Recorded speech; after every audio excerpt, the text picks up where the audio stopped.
Mon mari a failli me surprendre avec mon amant. J'ai eu de la chance, car il a réussi à se cacher dans le placard. Joseph, mon chéri, je t'attendais.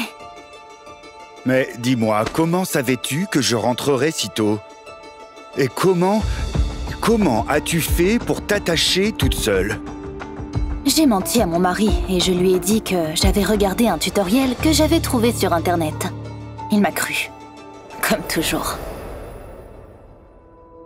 Quand nous avons terminé, je lui ai demandé de me faire du jus de fruits et je me suis rapidement débarrassée de mon amant.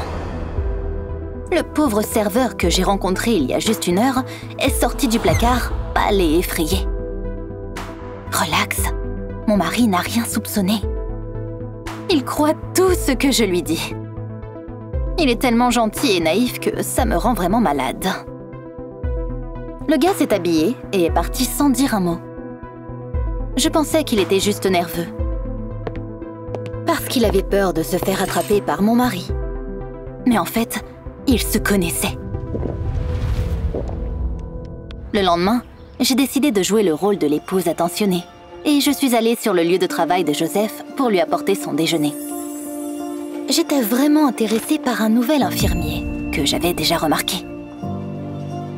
Cependant, mon humeur romantique a disparu en un clin d'œil lorsque j'ai vu le serveur se diriger avec confiance vers nous. Dr. Smith, je dois vous parler d'urgence. J'ai compris pourquoi il agissait si étrangement. Il connaissait Joseph et pouvait facilement lui dire ce qui s'était passé. Après tant d'années de tromperie, je ne pouvais pas me permettre de me faire prendre si négligemment. J'ai donc demandé à l'infirmier de distraire mon mari. Dr. Smith, allez immédiatement en salle d'opération. Après le départ de Joseph, j'ai traîné le serveur dans la pièce la plus proche. Ne pense même pas à détruire mon mariage, d'accord? Mais le gars était tourmenté par sa conscience, alors que mon mari s'est porté volontaire pour lui sauver la vie. Il avait une tumeur au cerveau, que les médecins ont jugée inopérable. Et seul Joseph a accepté de prendre le risque. Pro bono quand même. Ayant appris cela la veille, le serveur s'est réjoui. Et quand j'ai commencé à flirter avec lui, il s'est dit « Pourquoi pas ?» Après tout, ça pourrait très bien être ses derniers jours.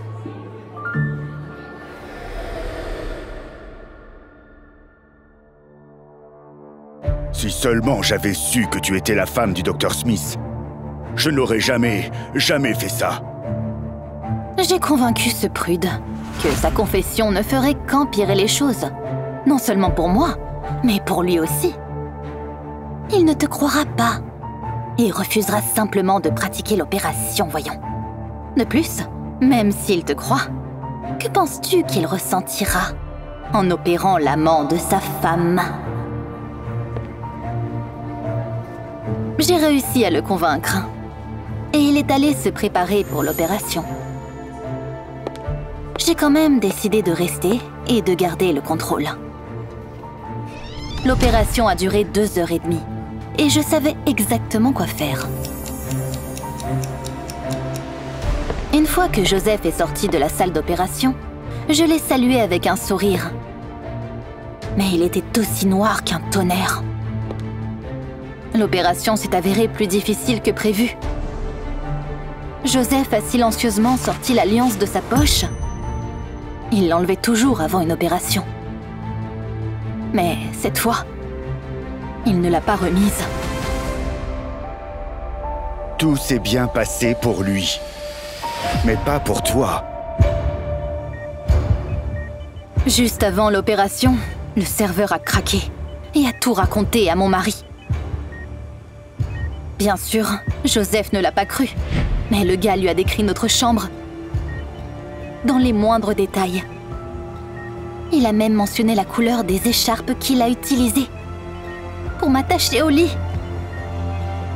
Je comprendrai si vous refusez de m'opérer, mais je préfère mourir en honnête homme que de vivre en menteur. Je profitais de la gentillesse de mon mari sans aucun remords. Mais c'est sa gentillesse qui l'a aidé à me démasquer. J'ai séduit une inconnue dans une station balnéaire et je l'ai oubliée. Mais 5 ans plus tard, elle est arrivée avec une enfant. Tu dois t'occuper de Julia. C'est ta fille. Pourquoi j'aurais à faire ça? Je n'étais pas prêt à être père. Tu dois le faire. Je dois subir un traitement très important. J'ai un cancer. Avec un dernier regard à Julia, ma nouvelle amie a disparu. Oh! On devrait vraiment se séparer puisque tu as un enfant. Je n'avais rien à donner à cet enfant. J'ai été élevé par une mère célibataire et je n'avais aucune idée de ce qu'un père devait faire. Donc, j'ai décidé de laisser la petite à ma mère. Au début, ça semblait être une bonne idée. Du moins jusqu'à ce que je vois comment elle prévoyait de la nourrir. Mange ça. Tu auras un gâteau pour le dessert. Je me suis souvenu que ma mère me nourrissait beaucoup quand j'étais enfant. Ce qui explique pourquoi j'étais souvent maltraité à l'école. Je ne voulais pas que ma fille vive une telle expérience. Donc, je l'ai emmenée chez Jacob, qui était mon seul ami et qui avait des enfants. Tu peux compter sur moi, j'ai 3 enfants. Un 4e ne sera pas un problème. Je l'élèverai comme l'un des miens. Enfin, je pouvais me détendre et retourner à une vie normale.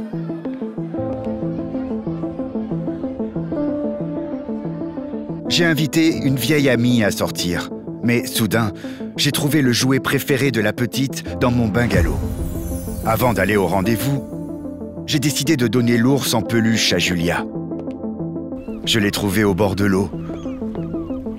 Jacob et ses enfants chantaient pendant que Julia mendiait de l'argent. Qu'est-ce que tu fais?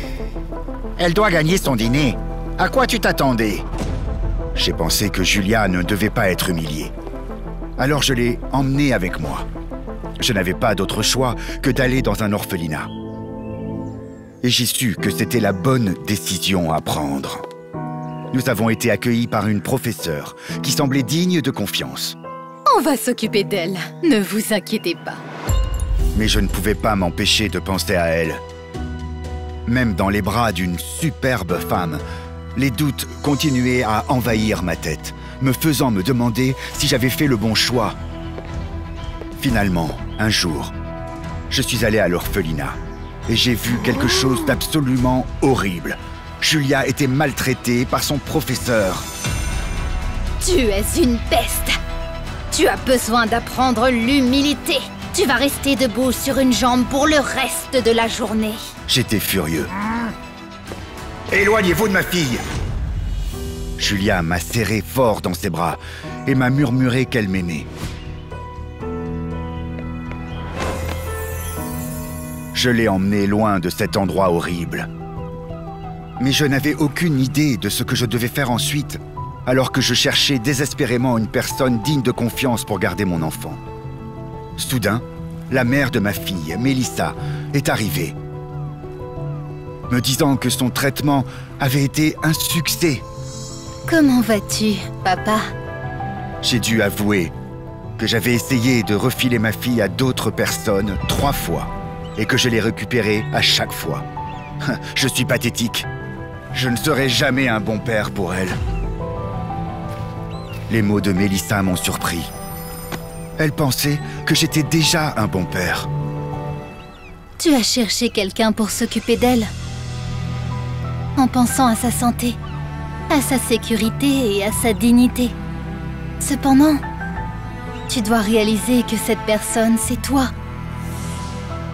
Tu as déjà trouvé cette personne. Nous vivons tous les 3 ensemble maintenant. Et je suis reconnaissant envers Mélissa tous les jours. Elle a vu quelque chose en moi dont je ne connaissais même pas l'existence. C'est assez facile de devenir un père. Mais vous devez faire que ce titre soit justifié pour le reste de votre vie.